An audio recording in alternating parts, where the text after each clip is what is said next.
Comedy ഷോകളിലൂടെയും television സീരിയലുകളിലൂടെയും മലയാളികൾക്ക് സുപരിചിതയായ നടിയാണ് സൗമ്യ ഭാഗ്യംപിള്ള. വർഷങ്ങളായി അഭിനയ രംഗത്തുണ്ടായിരുന്നെങ്കിലും ഒരു നടിയെന്ന നിലയിൽ തൻ്റെ കഴിവ് പൂർണ്ണമായി തെളിയിക്കാൻ സഹായിച്ച കഥാപാത്രമായിരുന്നു ദൃശ്യം 3യിലേത്. മലയാള സിനിമയിലെ എക്കാലത്തെയും വലിയ വിജയചിത്രങ്ങളിലൊന്നായ ദൃശ്യം 3യിൽ സൗമ്യ അവതരിപ്പിച്ച കഥാപാത്രം പ്രേക്ഷകർ ഏറ്റെടുത്ത പ്രധാന കഥാപാത്രങ്ങളിലൊന്നായി മാറി. സാധാരണയായി കോമഡി കഥാപാത്രങ്ങളിലൂടെയാണ് സൗമ്യയെ പ്രേക്ഷകർ കണ്ടിരുന്നത്.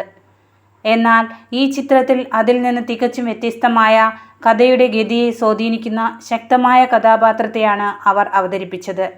അതിലുപരി മോഹൻലാൽ അവതരിപ്പിച്ച ജോർജ് കുട്ടിയെ പോലും ഒരു നിമിഷം നിശബ്ദനാക്കുന്ന തരത്തിലുള്ള ഡയലോഗ് അവതരിപ്പിച്ച രംഗം ചിത്രത്തിലെ ഏറ്റവും കൂടുതൽ ചർച്ച ചെയ്യപ്പെട്ട മുഹൂർത്തങ്ങളിലൊന്നായി മാറി.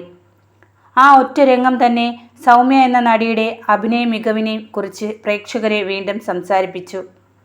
മലയാള സിനിമയിൽ ഒരു മികച്ച കഥാപാത്രം ഒരു നടൻ്റെയോ നടിയുടെയോ കരിയറിനെ പുതിയ തലത്തിലേക്ക് ഉയർത്താറുണ്ട്.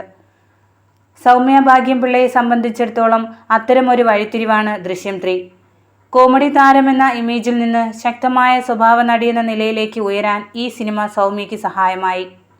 സിനിമ റിലീസ് ചെയ്ത് മാസങ്ങൾ പിന്നിടുമ്പോഴും സൗമ്യയുടെ കഥാപാത്രത്തെക്കുറിച്ചുള്ള ചർച്ചകൾ അവസാനിച്ചിട്ടില്ല.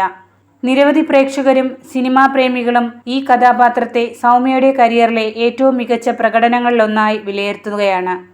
ഒരു നല്ല കഥാപാത്രം ഒരു നടിയുടെ ജീവിതം മാറ്റിമറിക്കുമെന്ന് പറയാറുണ്ട്. സൗമ്യ ഭാഗ്യംപിള്ളയുടെ കാര്യത്തിൽ ആ മാറ്റത്തിന് സാക്ഷിയായ ചിത്രമാണ് ദൃശ്യം 3.